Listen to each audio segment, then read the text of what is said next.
Um, my name is Senator Victor Umeh, OFR. I'm the senator representing Anambra Central Senatorial District in the Senate. I quite frankly sympathize with Nnamdi Kanu. I've followed his struggle for a long time. I've spoken openly at various times demanding his release. Even before it got to this point, by 2016, I had spoken against the way the IPOB people were treated by government. I spoke against it when they were killed in Onitsha. I was on radio and I condemned it.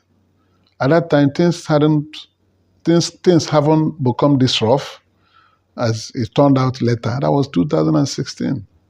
And on March 3rd, 2016, I was arrested by the Department of State Security Service that I was sponsoring IPOB activities. I was whisked from Oka to Abuja by road, and I came and was interrogated by the direct DG of SSS then,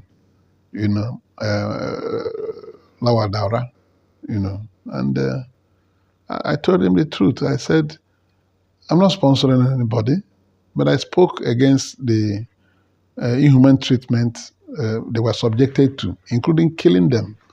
That cannot happen. And more important, I told him the truth, which he made notes on. I said, why not look at the reason for the agitation for a new state of Biafra? Why can't the government of Nigeria look and find out what they're not doing correctly that is responsible for this agitation? And then I asked me, what do you think are responsible for this? I said, simply, you're marginalizing the Southeast people. And that's why any such agitation receives massive support from the people of the zone. The Southeast people feel very discriminated against by the government over the years. Our youths are denied access to employment. What is available or what are available to the youths in other parts of Nigeria are not available to the youths from Igbo land or Southeast Nigeria. So if you put it in context, you see that it is very easy for you to solve the problem. Stop the marginalization of the people, and the agitation will die down. The neglect in our infrastructures is second to none in Nigeria. So when a people feel so badly discriminated against, what you are going to see is a harvest of dissent. People will become rebellious. They will not agree to it again. So it was a situation where people feel, and justifiably too, that they are not wanted in a country you want them to be part of. And I say, we don't want to be there again. It's a very simple solution. Those things that you are denying them, give it to them, and they will be happy. Nnamdi's case is very pathetic.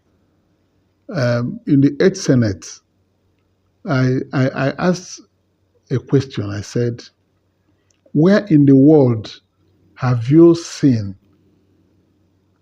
the use of court prescription to address a problem? So if you see somebody who is not happy, you go to the court and get an order of court to make the person happy. How can a court order compel you to be happy when you are not happy? It's not possible. You must address why I am not happy for you to get a solution. So prescribing IPOB and rushing to the court to prescribe IPOB was a vain action. Since they did that, the agitation did not die. Instead, it worsened. The conflagration worsened. The confrontation, degenerated. So issues you can tackle through roundtable dialogue and change of attitude. You are using a hammer to want to whip the person into line. knock the person to, unless you remove those things that are agitating the minds of those who are protesting, you can't get it right. So Nnamdi, unfortunately, his matter is now subject to a judicial process. And I understand that in December, the Supreme Court will make a decision on that. All the time, I've severally called for his release. So many leaders in Igbo land have called for Nnamdi's release, but the government of Buhari said the law will take its full course. It won't interfere in the judicial process. The Federal High Court has ordered his release. The Court of Appeal has ordered his release, and appealed to the Supreme Court. So by 15 December or so, there will be a judgment. What is clear is that Nnamdi has not been convicted of any crime so far. So what the government is doing is the government is using its right of appeal to delay his release. And what I will say is that we shall all be patient with it, because you can't use a step that will create more problems to solve an existing problem. That's why we are all here. Everybody is watching. We've all shown very great interest in his plight. Some of the things we have done are not things you come and say on television, but we are supporting his legal struggle for freedom. He has lawyers that defend him. His lawyers must be paid and all that. So within the constitutional line allowed, some of us who do not agree with the treatment that has been given to, we've been encouraging his legal defense,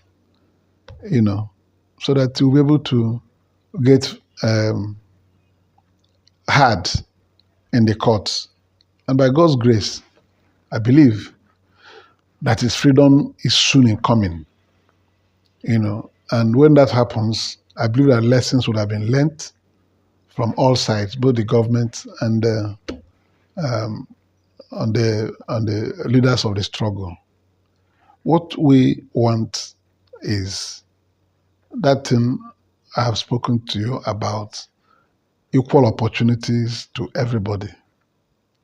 So long as Nigeria does not give equal opportunities to everybody, it will be like the issue of cutting down the bamboo tree.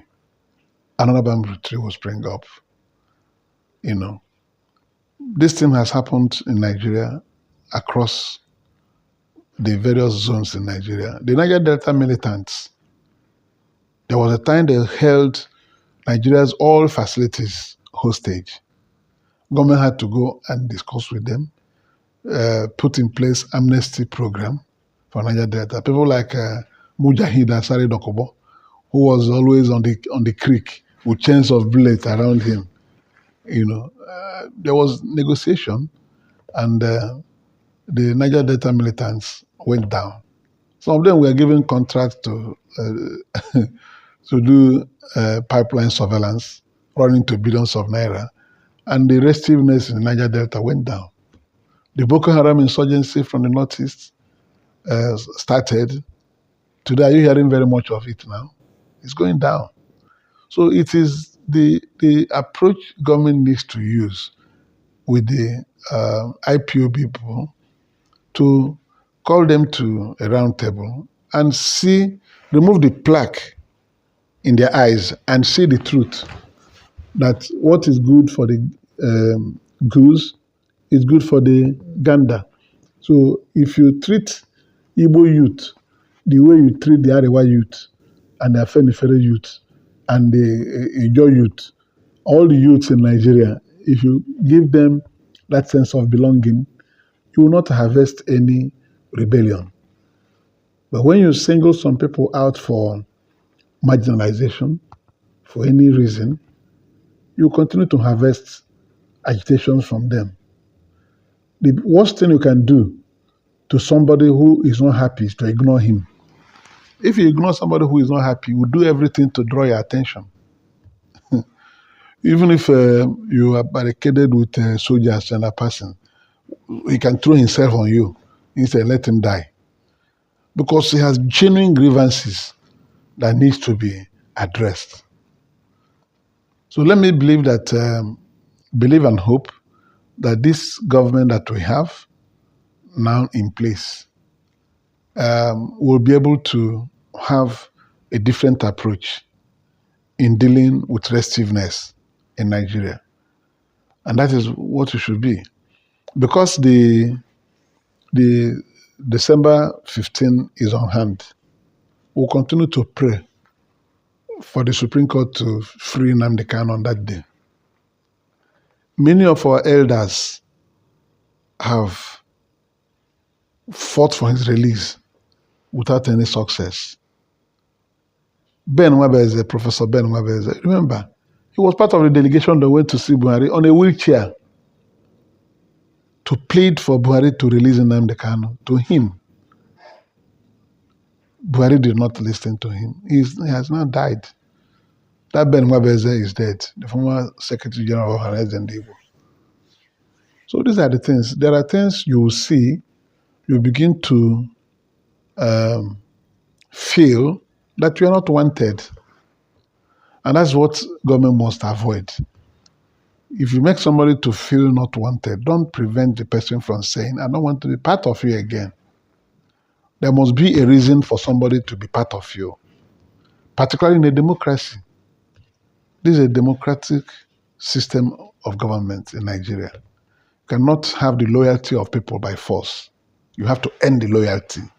And the only way you can earn the loyalty is by doing things that will promote happiness and satisfaction, that you are there for everybody.